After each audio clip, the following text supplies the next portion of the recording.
भइसक्यो। सम्पूर्णलाई नमस्कार। मेरो नाम निर्मल प्रसाई अनि यो भिडियो हेरेर बस्नुहुने सम्पूर्ण दाताहरू अनि सहयोगी मनहरूलाई चाहिँ हामी एकमुष्ट नमस्कार गर्न चाहन्छौँ। आज 3 ठाउँबाट विशेष सहयोग आएको छ। अशोक दास नेपाल हुनुहुन्छ, उहाँ चाहिँ रामेछाप जिल्लाको, हाल जापानमा हुनुहुन्छ। अर्को सन्तोष पाठक हरिसिद्धि, उहाँ चाहिँ तपाईँको एकदमै बौद्धिक समाजसेवी हुनुहुन्छ। अर्को अर्जुन पाण्डे हुनुहुन्छ, उहाँ चाहिँ फतुवा विजयपुर नगरपालिका दुधियाको चाहिँ मेरै गाउँको मान्छे हुनुहुन्छ। उहाँले 1001 रुपियाँ सहयोग गर्नुभएको छ। सन्तोष पाठकले 1100 रुपियाँ सहयोग गर्नुभएको छ। अशोक दास नेपालले 1450 रुपियाँ पैसा सहयोग गर्नुभएको छ। उहाँहरूले चाहिँ एकमुष्ट हिसाब जोड्दाखेरि चाहिँ 3551 रुपियाँ पैसा सहयोग आएको छ। यो पैसा मैले हातमा पारिसकेको छु। उहाँहरू सबै सहयोगी दाताहरूप्रति हामी हृदयदेखि नै कृतज्ञ व्यक्त गर्न चाहन्छौँ।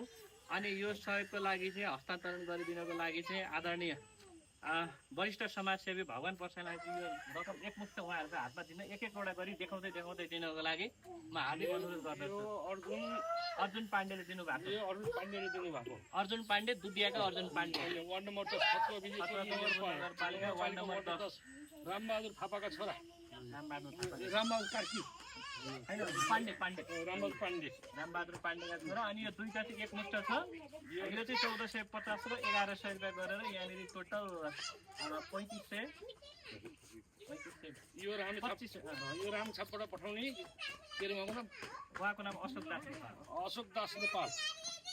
यहाँ 100 रुपियाँ पैसा सन्तोष पाठकको यहाँ पढिने छ। ठिक छ, सबै गर्दाखेरि 3550 रुपियाँ पैसा आएको छ।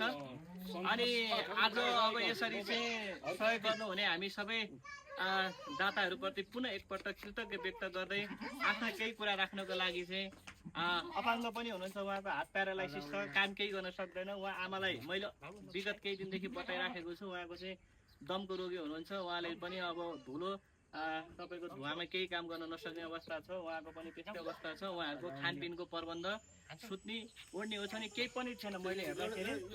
अनि त्यसपछि यो हातहरू चाहिँ उहाँको त्यस कारणले गर्दाखेरि उहाँलाई अहिले यसरी चाहिँ सहयोग गरिराखेका छौँ। हामीले आफ्नो तर्फबाट आर्थिक सहयोग भइराखेको छ।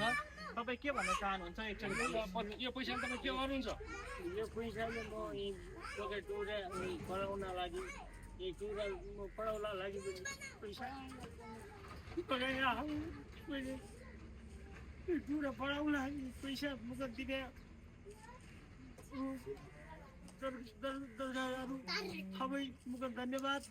हजुरको भगवान देउस मुख हजुरले दिनुभयो, मुख धन्यवाद हजुरले दिनुभयो। मुख यी टुरा म पढाउनु मेरो साइडबाट पैसा आगत थियो।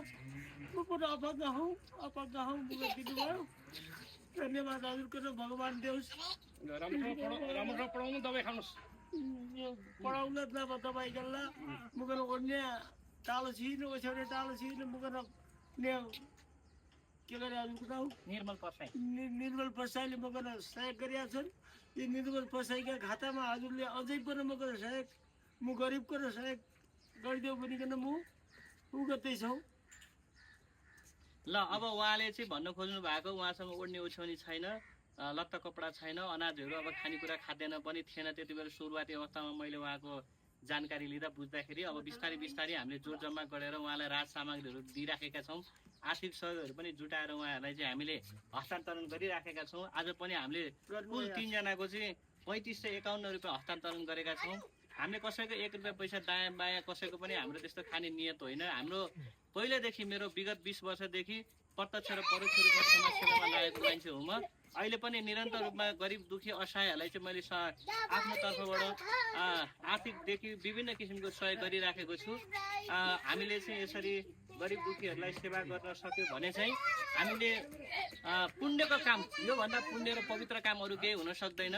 हामीले उहाँहरूको चाहिँ दुःखलाई, उहाँहरूको चाहिँ आफ्नो जस्तो किसिमको उहाँहरू परिवेशमा हुनुहुन्छ त्यसलाई थोरै माथि उहाँहरूलाई चाहिँ आउने वातावरण बनाउने हाम्रो कर्तव्य छ। अनि हामीले यो अभियानलाई, महाअभियानलाई निरन्तर जारी राखेका छौँ। तपाईँहरू पनि सहयोग गर्न चाहनुहुन्छ भने म मेरो यो भिडियो हालेको तल कमेन्टमा म मेरो QR हालिदिन्छु। हजुरहरूले आर्थिक सहयोग गर्न सक्नुहुन्छ। तपाईँहरूले गरेका प्रत्येक सहयोगहरू चाहिँ म उहाँको हातमा चाहिँ सुम्पिदिने काम गर्छु। अहिलेको लागि चाहिँ सबैलाई धन्यवाद दिन चाहन्छु। आगामी दिनमा तपाईँहरूलाई चाहिँ मेरो पुरै आगामी दिनमा अझै पनि सहयोग जारी रहनेछ।